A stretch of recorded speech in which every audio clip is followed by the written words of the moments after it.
كله قالوا هذه هي التشالنجز اللي بتقابل كل العالم. فلو انت نظرت لها من ناحيه تونس بتلقى انه يس ذيس ار تشالنجز، لكن الليفل بتاع هذه التشالنجز بيختلف. يعني ممكن تكون انت ما بتعاني شديد من الانرجي سكيورتي والسبلاي، لكن يو نيد تو بي بريبيرد لانه ان ذا فيوتشر حيكون في حاجه مور فور انرجي اند سبلاي وهكذا. يعني لو حصل منها المينرالز الفود برودكشن، والمنطقه دي هنا very much focusing on agriculture. فالفود برودكشن هنا قد يكون very significant انكم تفكروا فيه صح. الاجري بزنس طبعا انا هتكلم سريع هجي في المؤتمر بعد بكره ممكن اتكلم اكثر. الكلايمت تشينج، الايكو سيستم والهيلث اند ديفلوبمنت. اعطيكم مثال. هذه التشالنجز لو لاحظتها كل دوله قد تكون فيها هي وذير، لكن كون انت تشوف في بلدك زي جبال الفيديو شغلناه وتقول والله انا دي ما مشكله عندي مشاكلي اوكي، لكن ميك شور انك يو تشيك اول ذيس. فدي من الحاجات الناس تهتم بها. طيب التنميه المستدامه دي عشان تموف كويكلي هو مصطلح طلع اول مره هذا المصطلح يطلع كان طلع في الثمانينات، لكن عايز اوريكم عشان قبل ما اشرح لكم ما هي التنميه المستدامه. الشخص الفوق ده لو بتعرفه اسمه جيفري زاك، ده بروفيسور بتاع التنميه المستدامه، هو من اشهر البروفيسورز في العالم في التنميه المستدامه. وهو في كولومبيا، جامعه كولومبيا، وده هو اللي كان مستشار للامم المتحده لكوفي عنان لما كتبوا الميلينيوم ديفلوبمنت جولز. تذكروا الميلينيوم ديفلوبمنت جولز؟ احنا ما كان عندنا الميلينيوم ديفلوبمنت جولز، بعدين بقى عندنا سستينبل ديفلوبمنت جولز. هو كان المستشار بتاع الامم المتحده. وشوف الكلام اللي قاله في البيت الابيض لجورج دبليو بوش، قال everything that we think is the core of our geopolitics has almost nothing to do in my opinion with a real problem. يعني الحاصل في الجزائر والحاصل في السودان والبشير مش عارف ابو تفريغه وانت كله بسيط جدا. هذه عندك مصر وعندكم تونس وغيره. البوليتكس is not the core of it. بتظهر لنا احنا as the core of the problems. يعني هسه في بريطانيا الناس متوتره. They are so frustrated. ليش؟ لانه عايزين هؤلاء البرلمان والوزراء يخلصوا من هذا الموضوع ويتفرغوا لشؤون الدوله. يتفرغوا للتعليم، يتفرغوا للصحه، حاليا هم متفرغين كلها سياسه. فينتبهوا انه الحاجه قال المهمه اللي بتهم العالم ده كله البيج تشالنجز قال انه نحن كلنا مع بعض نحاول نحقق تنميه مستدامه. فديس از فاكت. انا هشرح لكم الحين. انا هوريكم يلا الكونسيبت ده مفهوم شنو. كل مكان في العالم رحنا له بنلقى الناس مشغولين بحاجه معينه. يعني مثلا انا هشرح لكم بس فيري كويكلي. خلونا اديكم برسبكتيف من العالم العربي اللي هو يكون مور. ده من الامارات، من العالم العربي، من ابو ظبي، من الامارات سوري.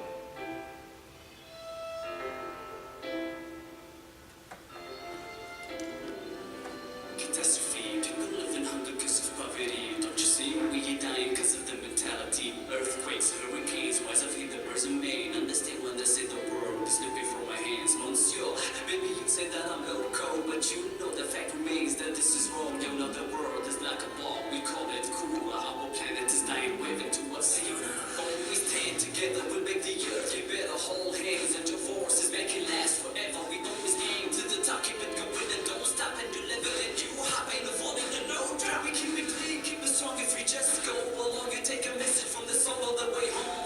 Then I want you to live happily. It's our responsibility. Hoping that you've been feeling me, cause this is our mission. The world is a precious pearl.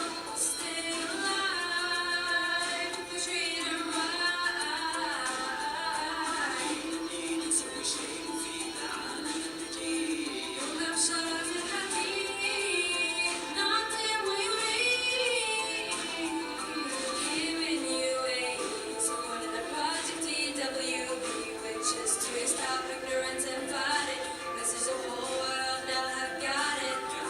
Giving you support in the Part3, which is to stop ignorance and fight it. Message the whole world now have got it.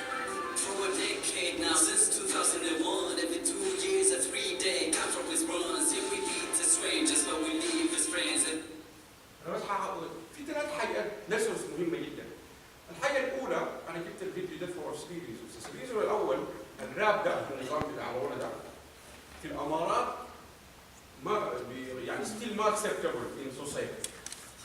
الراب اللي بنشوفه ده، لانه العالم ده احنا كلنا في عالم واحد. يعني ستيل الحته بتاعت الراب والغنى ده in society is not acceptable. تمام؟ انا شغلت هذا الفيديو في مؤتمر كبير جدا على التنميه المستدامه في حكومه ابو ظبي. ورحت المطار كنا ماشيين نيويورك واتصل علي البنت شغاله معي قالت لي يا اخي انت خلاص حيرفدوك، ليش؟ قلت لي تجي في مكان بالحكومه في مؤتمر قالوا تجيب لهم راب جوا الحكومه. واحد. قلت له لكن انا this rap is sponsored by the government. يعني حتى في الحكومه في الامارات قالوا عايزين الابداع وجابوا شركات عشان to create innovation and creativity for the young. This project is a project, it's not just a video. This is sponsored by the government. واحد، اثنين. وثري نفس السونج عرضوها في مؤتمر Education Without Border. يعني الأغنية دي كلها كانت بتلف حوالين تقول في النهاية مثلا عشان الزمن بمشي سريع، كله موجود في اليوتيوب. في النهاية بيقول Education Without Borders. يعني كله بيجي يصب في نهاية التعليم. يعني يبقى الأغنية is not mine، الكونسبت is being accepted في الأمارات، والأمارات كدولة هي راعت هذا البروجكت، وهذه الأغنية قدمت قدام الرؤساء من ضمنهم توني بلير وتحكينيا في مؤتمر Education Without Borders. لكن ستيل بتلقى في الجفرمنت اوفيس ما متابعين الحاصل ايش. This is their own initiative. يعني عشان كده لازم يكون في كونكشن ما بين البوليسي ميكرز والانديفيديوال سيتيزن. يعني ما بين الوزراء والحكومه بتعمل في ايه؟ انا عشان اقدر اساعدك to help you to implement اي حاجه بتعمل فيها في البلد، خليك معايا خبرني، اقعد معايا فهمني. عشان كده لما يكون ما في كونكشنز، يعني one of the problem هنا الكونكشن ما قوي. الحكومه is investing في الانوفيشن في النولج وغيره، لكن الاوردينري سيتيزن ستيل بيشوف هذا فيري كيف هذا الراب ده ما مقبول في المجتمع. واحد. فشوف الشباب بيتكلموا عن شنو مثلا في الامارات، لما تيجي نفس الساندوتشيه نحن مشينا اليوم كان عندهم ليه شباب في ساندوتشيه طبعا الدور من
شغلهم الشاغل الكلايمت تشينج، لانه بيديهم فيضانات فلودنج بتقتلهم. they die بس من الفلود. every year بيكونوا they are waiting. بالذات في الفتره بتاعت اكتوبر. every year. يعني همهم كله في هذه عارفين they know what's climate change mean. لانه every year بيفقدوا ارواحهم، بيوتهم بتقع. احنا لما رحنا لقينا البلد سانلوشيه is cut into two pieces. عارفين هذا الهوريكانز عملت ايه؟ واحده من الاشياء اللي انا اي ريمبر الطياره من لندن رايحه على سانلوشيه دي طبعا بيروحوا لها عن طريق الجزر بتاعت عارفين الكاريبيان ايلاندز. بتعمل ستوب اوفر في حته اسمها بورت اوف سبين ومنها بتروح لسانلوشيه. لما جت تعمل لاندنج في البورت اوف سبين الاجواء كانت صعبه جدا مع الاوشن ده، ما قدروا يعملوا ستوب اوفر. غير اتجاههم لسالوشي، يعني زي سكيب الستوب اوفر. يعني تخيل هي جايه من الجزائر هتجيب في طبارقه وتروح لتونس، جات على طبارقه ما قدرت تنزل. لما راحت على سالوشيه لقت الجو ستيل برضه ما they cannot land، لكن في النهايه اضطروا تو لاند لانه they cannot go back، ما في فيول خلاص. الطياره طالعه من لندن لافه في الجو ما بتقدر. 8 hours لحد بورت الاسبين اللي هي جزيره هناك، ومفروض تنزل ناس تعمل فيولينج وتواصل فين لسالوشيه. لو ما قدرت تنزل في سالوشيه في بورت اوف سبين وذي هاف تو جو بعد لسالوشيه، ومشوا هناك لقوا برضه الجو از نوت ايزي تو لاند، فقالوا ما بيقدر هي هاز تو لاند، ما عنده حل. فعلا كان فيري يعني ديفيكالت لاندنج، لكن ما عنده اوبشن. لو ما لاند ما بيقدر حيمشي وين بعد كده. فيوريك انه العالم بيعاني من عده اشياء. لكن ترجعوا تقولوا زي ما قال جيفري we need to understand انتوا في تونس وغيرها بالضبط as a policy makers، وعشان تطوروا وتحققوا تستقبلوا التكنولوجي وتعملوا ترانسفورميشن في البلد عشان تواجهوا السيستم، تعرفوا الحاصل شنو. فدي حتات انا قلت اوريكم ليها سريع. طيب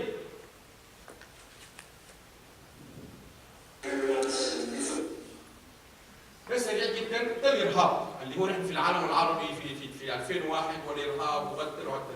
شوف الارهاب ده بالرغم من الكلام ده كله، شوف في الشرق الاوسط اللي هو عندنا في شمال افريقيا، شوف الضرر بتاعه الاثر والهجمات اللي كانت في الارهاب وفي تونس وفي غيره وغيره وغيره. وبالرغم من كده وشوف الملايين اللي بيكلفها البلايين، شوف الارهاب ده بيكلفنا كم؟ الاثر الاقتصادي للارهاب بمليارات الدولارات الامريكيه من 2000 ل 2015. ارقام خرافيه، لكن بالرغم من كده it is not اهم حاجه لمستقبل الحياه. This is nothing compared للاشياء اللي بنتكلم عنها. الحاجه الثانيه المسج المهمه جدا اللي نطلع بيها، عارفين الصوره دي من فين؟ مش كده؟ من ابو ظبي. في 2005 اكثر دول كانت في البطن في العالم في تحقيق في الانفايرمنت كانت من اغنى الدول في العالم، منها الامارات ومنها السعوديه. يعني if you have money does not give you sustainable development. 2005 هوريكم الريزلت الحين، هيلاقي عندي هنا الريزلت.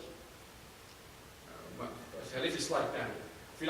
في البطن 10 كونتريز في العالم من ناحيه بتاعت البيئه في 2005 لما كان في حاجه اسمها الانفايرمنتال بيرفورمانس انديكيتورز، مدى يعني جديه الدول في تحقيق الحفاظ على البيئه. الامارات العربيه المتحده والسعوديه والكويت كانوا بيجوا في البطن بتاع العالم. من الزمن ده عرفوا من 2005 انه money is not the solution to sustainable development، وبدأوا يغيروا في سياساتهم. لو لاحظتوا الامارات توجهها كله من 2005 لحد اليوم innovation، knowledge، creativity واشياء. وتيجوا بعد كده للسعوديه، السعوديه الفيجن بتاعها كله شنو؟ innovation، creativity، digital economy وهكذا. وهسه بيتكلموا عن الومن empowerment، يعني they know this is the way forward. التنميه المستدامه دي مرت بهيستوري، مرت من 1972 مرت بمراحل كثيره لحد ما وصلنا اليوم.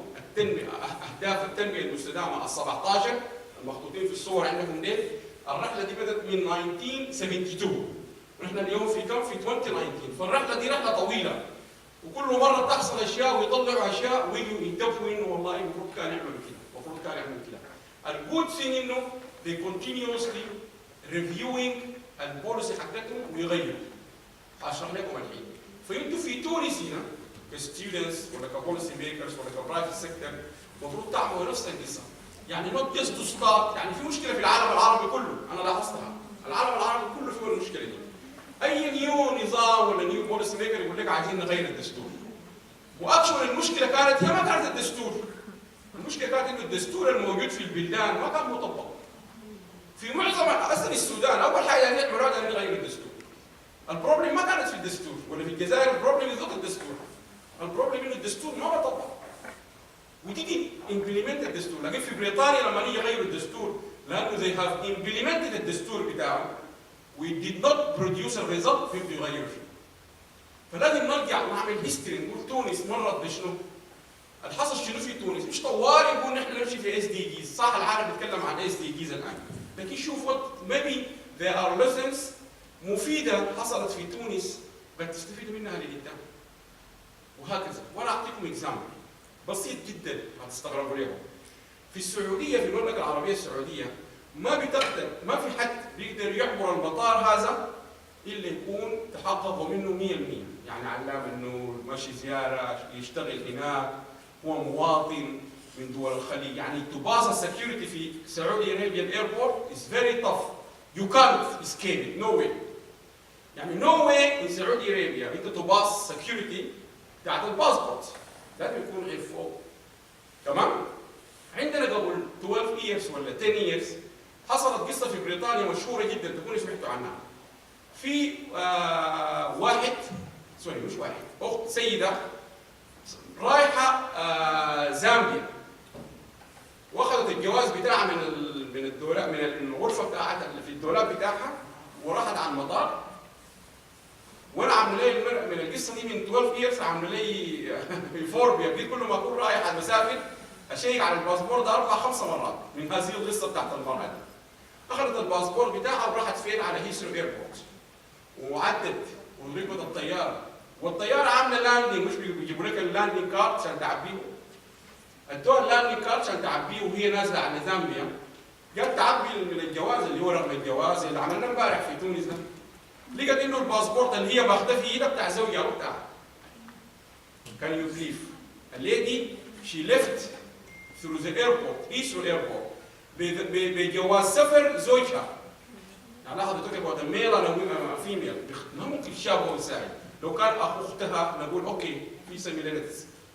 ليه؟ لانه زمان كان في هيثرو ايربورت انت ممكن تعدي من غير ما تتعرض للباسبورت اوفيسر. ولحد اليوم هسه احنا لما جينا ماركين ما شفنا باسبورت اوفيسر، لكن طبعا عملوا ايش؟ يعني زمان في لندن انت بتيجي طالع من لندن لحد ما تطلع الطياره وتيجي تونس ما بتكون قابلت بوليس اوفيسر، خاصه اذا انت سيتيزن اوف ذا كنتري. يعني لو انت بريتش سيتيزن ولا يوروبيان ممكن ما تشوف ضابط الجوازات لحد ما تعدي الطياره وتيجي تونس. فقاموا بعد كده لقوا انه ذيس بروبلم. هي في السعوديه يو كانت، في السعوديه انت طالع داخل انت تمر على ضابط الجوازات، لاحظتوا القصه دي؟ وي هاز تو فيريفاي يور باسبورت الحياه حتى لو انت مواطن البلد.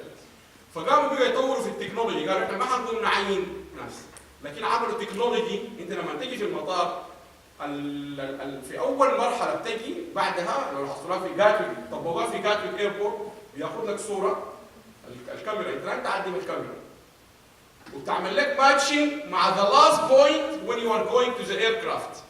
يعني انت اللحظه اللي عديت من خطوط الطيران وجيت في جاتويك، في السم بوينت بتلقى في كاميرا مع الجيت بتاخذ منك صوره، بتعمل لك ديجيتال ريكوجنيشن مع اخر بوينت منها بتروح فين؟ على الطياره، وبتعمل ماتشنج. يعني الصوره اللي صورها علام احمد هناك it has to match مع الصوره اللي هي منها وماشيه على الطياره. يعني زي use the technology to solve a problem، لانه they realize there is a problem، لانه ما ممكن ست lady to take her husband passport by mistake، طبعا هي اخذته to land in Zambia.